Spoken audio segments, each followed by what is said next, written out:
기나긴 세월 동안 많은 사람들이 갖고 있는 철학적 질문이 있습니다. 우리의 삶의 종착지는 어디일까?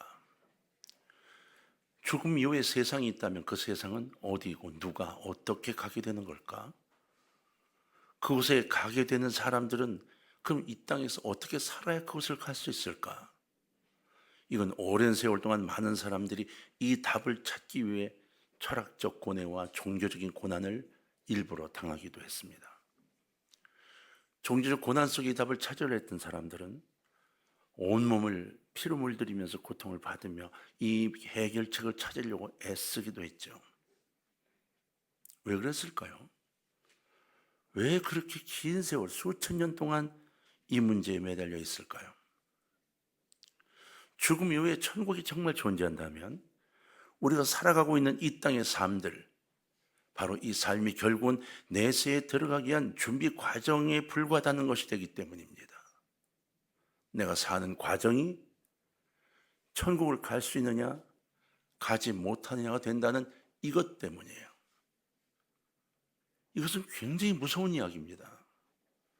내가 화가 나서 한마디를 하는 것, 옆에 있던 걸 몰래 집어 먹는 것, 이것이 모두 천국을 가지 못하게 하는 여건이 된다고 하면 사는 것 자체가 얼마나 힘들어지겠어요. 그래서 이것이 굉장히 중요한 문제가 되어 있던 겁니다. 우리가 유지하고 있는 도덕률이나 윤리적인 가르침들, 권선징악의 개념으로 형성되어 있는 것들, 그래서 거기서 비롯해서 어떻게 살아가야 바른 삶인가에 대한 끊임없는 추구, 이것들이 모두 천국에 대한 기대와 소망이 없다면 있을 수 없는 일들인 거예요. 천국에 대한 소망하고 기대가 있으니까 이러한 것들을 지키려고 애쓰고 해보자고 하는 거죠. 성경은요, 천국과 지옥이 분명히 있다고 선언합니다. 우리의 죽음 이후엔 양극의 원리로 존재한다고 성경은 이야기해요. 그냥 단순한 죽음 이후의 세계가 아니라 양극의 원리. 하나는 구원의 천국이고 하나는 멸망의 지옥이다. 이렇게 분명히 이야기하죠. 그리스도인들은 천국을 소망하고 꿈꾸며 살아가기 때문에 이 땅의 삶을 어떻게 살아야 하는가에 대해 끊임없이 자각하고 성경적인 삶을 살기 위해 노력합니다. 때로는 세상의 소금과 빛으로, 때로는 남을 나보다 낫게 여기는 겸손으로, 그리고 이웃에 대한 용서와 사랑으로, 그리고 어떤 형편과 처지에 있든지 절망하지 않고 항상 기뻐하는 삶으로, 그리고 쉬지 않고 기도하고 범사에 감사하는 생활을 하려고 노력합니다. 그리고 이렇게 노력하는 모든 것이 인간적인 노력이 아니라 예수 그리스도 안에서 성령의 도우심으로 이 일들을 이루어가기를 소원하고 살아가죠. 성경은 결국 우리가 이 땅의 삶을 마칠 때 우리 앞에 두 개의 문이 있는데 그 두 개의 문 중 하나를 선택하는 삶을 살아야 한다고 말하고 있습니다. 그럼 이제 우리 한번 살펴봐야 되겠죠. 천국으로 들어가는 문, 지옥으로 들어가는 문이 두 가지가 있다는데 이것이 대체 무엇인가? 우선 멸망으로 가는 문을 한번 살펴볼까요? 멸망의 문에 대해 한번 생각해 보십시다. 멸망의 문, 곧 지옥으로 들어가는 문, 이렇게 표현되어 있죠. 이 문은 굉장히 크다고 되어 있어요. 성경에 이 문은 크다, 그냥 큰 게 아니라 넓다, 이렇게 되어 있는 거죠. 우리들은 평소에 쉬운 곳과 편리한 것, 지름길과 같이 힘들지 않은 방법이나 수단에 지나치게 집착하는 경향이 있죠. 물론 어떤 일의 능률을 위해서 좀 더 건설적이고 생산적인 방법을 강구하는 것, 이건 발전에 꼭 필요한 일이에요. 그러나 사람들은 대개 그런 목적보다는 편의주의 때문에 쉬운 길을 택하곤 합니다. 그런데 노력과 수고름 없이 쉽게 내 것이 되면서 정말 좋은 것은 없습니다. 성경은 정당하지 않은 편의주의를 쫓는 그러한 쫓아가는 발, 그리고 그러한 사람들을 통과시키는 문을 멸망으로 인도하는 문이라고 말씀하고 있어요. 우리들이 도덕적 자존심을 잃을 때 빠져들 수밖에 없는 음행과 호색과 원수 맺는 것들로 가득한 문도 굉장히 큽니다. 빠져들기 훨씬 쉽습니다. 그러한 삶은 우리를 멸망으로 이끄는 쾌락주의이기 때문이죠. 쾌락의 유혹은 우리가 부해졌을 때, 그리고 권력에 취했을 때 들어가기 쉬운 멸망의 넓은 문인 거예요. 권력이 있고 돈이 많으면 저절로 그쪽으로 관심이 가게 되어 있다는 거예요. 실패와 좌절로 포기할 때 자포자기한 마음도 마찬가지, 이 멸망의 문이 가까이 있게 됩니다. 돈이 제일이라는 목표를 설정해 놓고 온갖 비리를 저지르는 황금 만능의 경제 우선주의, 이것도 들어가기 쉬운 넓은 멸망의 문임을 우리는 깨달아야 합니다. 이 넓은 문은 그냥 넓다는 표현이 아니라 정말 넓은 거예요. 여러분, 좁은 길보다 탄탄대를 걷는 게 얼마나 편안하고 효율적인지 모릅니다. 넓은 길은 거치적거리는 게 없죠. 그러나 그 도로가 아무리 넓고 편안하다 해도 내가 가고자 하는 목적지를 향한 도로가 아니라면 그 도로는 가면 안 되는 거죠. 여러분, 고속도로가 16차, 20차선이라 합시다. 차들도 그냥 쟁쟁 잘 달린다고 합시다. 하지만 내비게이션을 틀어서 내가 가고자 하는 목적지가 나오지 않는다면 그 도로로 들어가면 안 되는 거예요. 아무리 거칠거리면서 고속도로라 해도 내게 아무 유익이 없게 되고 마는 겁니다. 잘못 설정된 내비게이션의 목적지는 결국 허망한 결과만을 남겨주게 되어 있죠. 이렇게 유익이 없는 목적지를 향한 길을 우리는 그냥 넓은 길이라는 이유 하나만으로 얼마나 열심히 달리는지 모릅니다. 가만 살펴보세요. 분명한 목적지를 향해 놓고 내가 가고 있는가? 아니면 넓고 쉬우니까 그 길을 선택하고 있는가? 근데 성경은 단순히 눈앞에 보이는 이익을 쫓아 쉽게 수치심과 양심까지 내팽겨쳐버리고 달려가는 사람들을 향해 멸망의 문을 향해 달려가는 사람이다, 이렇게 표현하는 거죠. 죄에 대한 어떤 가책이나 책임도 느끼지 않고 사는 사람, 넓은 길을 달리는 사람입니다. 그 길의 끝은 어떤 상급도 받을 수 없는 멸망으로 인도하는 문을 향한 길인데 그 길을 향해 가고 있는 거예요. 욕심과 욕망, 그리고 자신의 이익을 위해 아무런 두려움이나 거리낌 없이 악을 행하고 죄를 범하는 것, 이것은 멸망으로 가는 지름길입니다. 멸망의 문으로 달려가는 행위인 거예요. 우리는 누군가를 의지하고 싶은 마음 때문에 범죄한 사람도 떠올려놓고 의지하고 싶어 합니다. 참 바보 같은 짓이죠. 사람이 사람을 올려놓고 우상 삼으면 하나님이 손을 떼시게 됩니다. 여러분, 사람을 의지하지 않기를 바랍니다. 여러분 자신을 주 앞에 드리고 하나님 인도에 따라 걸어가는 여러분 자신에게 자신감을 가지시기를 바라요. 왜? 나는 누구니까? 하나님의 자녀이니까. 여러분, 이 멸망의 문으로 달려가는 행위, 이러한 길을 성경은 폐역한 길이다, 이렇게 말하고 있습니다. 당장 눈앞에 이익 때문에 구원의 문이 있어도 보지 못하고 여긴 넓은 길이니까 하고 그 넓은 길로 뛰어들어가면서 이게 옳은 길이 아닌데 라고 하면서도 어떻게 이걸 옳은 길로 만들려는 사람들이 이 땅에 가득하다는 이야기인 거예요. 결국 그들은 넓은 길 위에 부는 바람에 날려 다 불길로 들어가는 쭉정이 같아질 것입니다. 성경의 표현이죠. 난 괜찮아요? 아니요. 나도 마찬가지인 겁니다. 이 넓은 길은 세 번째, 들어가는 사람이 많은 길이에요. 세상의 원리는 다수가 옳다는 속성을 가지고 있어요. 그죠? 민주주의도 다수가 이겨요. 남이 땅을 사면 나도 땅을 사야 돼요. 무엇이 건강에 좋다고 하면 난리가 나요. 너도 나도 사 먹죠. 어떤 옷이 좋아? 그러면 그냥 난리가 납니다. 너도 나도 다 사 입어야 돼요.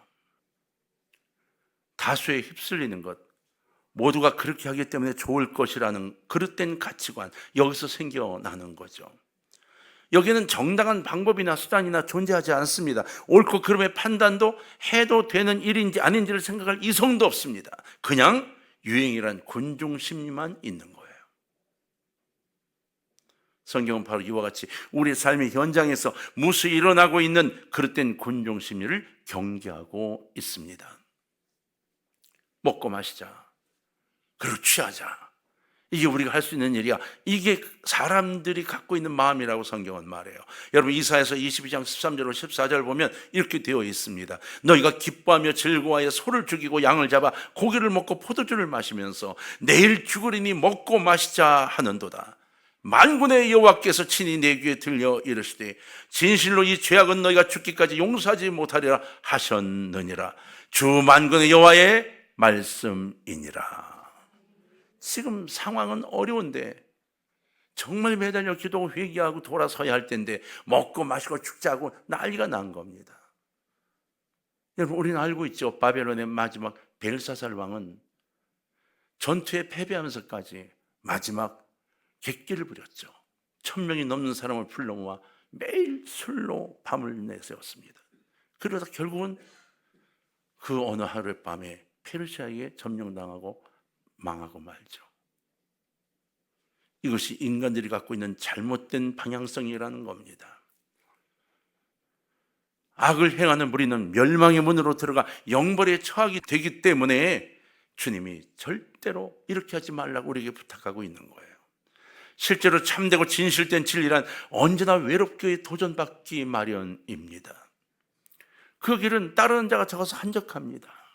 그러나 불의하고 불법한 일과 그런 행위를 행하는 사람들은 항상 북적거립니다. 다수가 여러 말로 유혹할 때 그것이 불의하고 합당치 않다는 것을 알면서도 그 대세를 물리치거나 이기기가 여러분 결코 쉽지 않습니다. 아니 아주 어렵습니다. 그러나 성경은 이러한 유혹을 단호히 물리치라고 우리에게 말씀하고 있습니다. 왜냐하면 그것은 그 길을 걷는 자가 많은 멸망의 길이기 때문인 거예요. 자, 한번 살펴봅시다. 구원의 문도 한번 살펴봐야 되죠. 누구든지 들어갈 수 있는 길이에요. 이 문은 누구든지 들어갈 수 있습니다. 우리에게는 이것보다 중요한 일이 없어요. 정말입니다. 왜? 이 구원의 문은 지금까지 이야기와 달리 바로 천국을 향해 갈 수 있는 문이기 때문이에요. 본문 중 요한복음 10장 9절이 두 번째 본문이었는데 이렇게 되어 있습니다. 내가 문이니 누구든지 나로 말미암아 들어가면 구원을 받고 또는 들어가며 나오며 꼴을 얻으리라. 그분을 통해 들어가고 나오면 꼴을 얻는데요. 그분을 통해 들어가야 구원을 받는데요. 아주 중요한 것이 여기 있어요. 예수 그리스도께서는 인종과 상관없이 성별이나 나이에 상관없이 남녀노소나 누구나 다 들어갈 수 있도록 항상 열려있는 구원의 문, 바로 구세주라는 겁니다. 그분 이외에는 이 구세주라는 표현을 얻을 수 있는 사람이 아무도 없었어요. 하나님처럼 높아지고자 했던 욕망으로 하나님께 불순종했던 아담과 하와가 있었죠. 그들 때문에 우리 인류는 모두 죄에 빠져들게 됐죠. 그 욕심 때문에 결국은 지옥을 향해 걸어가게 되고 말았어요. 그러나 예수님께서 우리를 위해 대신 죄값을 치르시기 위해 십자가에 달려 돌아가신 그 연고로 우린 하나님의 구원의 판결에 들어가게 되는 축복을 받게 된 거죠. 아주 쉬운 논리입니다. 그렇습니다. 예수 그리스도께서 십자가에서 피 흘려 우리를 구속하여 주심으로 우리의 구원의 문이 되어주셨고, 그 구원의 문이신 예수님은 그 문으로 들어오는 자 누구든 간에 구원받게 해주겠다고 약속하신 거예요. 헌금을 해라? 아닙니다.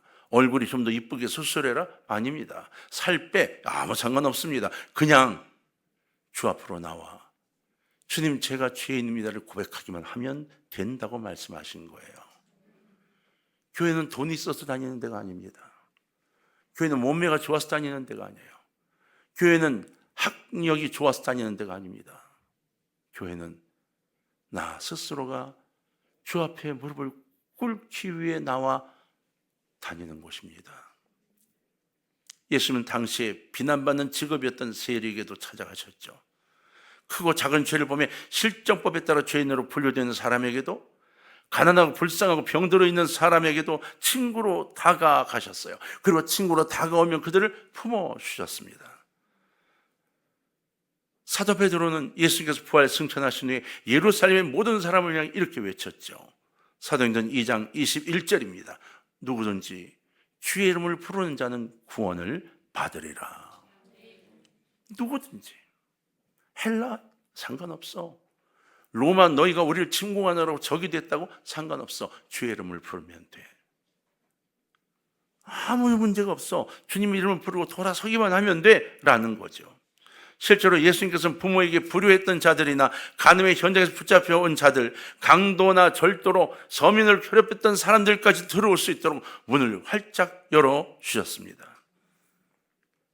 저들이 스스로 걸어 들어올 때 용서하고 받아주셨다는 거죠. 여러분, 그 예수님께서 오늘도 우리를 향하여 수고 무거운 짐진 자들아 다 내게로 오라 초청하고 계신 거예요. 그 얘기는 옛날에 들었다고요? 지금 여러분은 어떤가요? 지금 이 초청 안에 들어서 평안을 누리고 있나요? 아니면 어느 틈엔가 그 넓은 길가에 들어서 있어서 주님과의 관계가 끊어져 버린 심령이 되어 있지는 않는가요? 오늘 한번 살펴보시기를 바랍니다. 이 문은요, 세상에 하나밖에 없는 문입니다. 세상에 많은 문이 있지만 생명을 얻을 수 있는 문은 이 문 하나뿐입니다. 이는 예수 그리스도께서 친히 자신에 대하여 보여주신 증거예요. 이 엄숙한 절대 선언은 이렇게 되어 있죠. 구원 문제에 있어서는 천하의 어떤 인간에게도 구원을 약속한 다른 문을 주신 적이 없다. 이게 성경 전체의 이야기입니다. 이건 강력한 진리입니다. 곧 하나님과의 관계가 끊어져서 멸망으로 인도하는 문밖에 없는 우리를 위해 직접 자신을 십자가에 내어놓고 희생하심으로써 대가를 치르신 그 예수님이 우리에게 나를 통하지 않고는 이라고 말씀하신 거예요. 내가 너의 죄를 대신 짊어졌으니까 너희가 나를 통하기만 하면 구원을 받고 천국 가게 돼 라고 말씀하신 거예요. 복잡하다고요? 아닙니다. 아주 쉽습니다. 하나님이 만물을 지으신 이래로 이 땅에는 인류의 행복과 평화로운 삶을 위한다는 수많은 사람들이 철학을 통해, 종교를 통해, 과학을 통해 이곳에 많이 났습니다.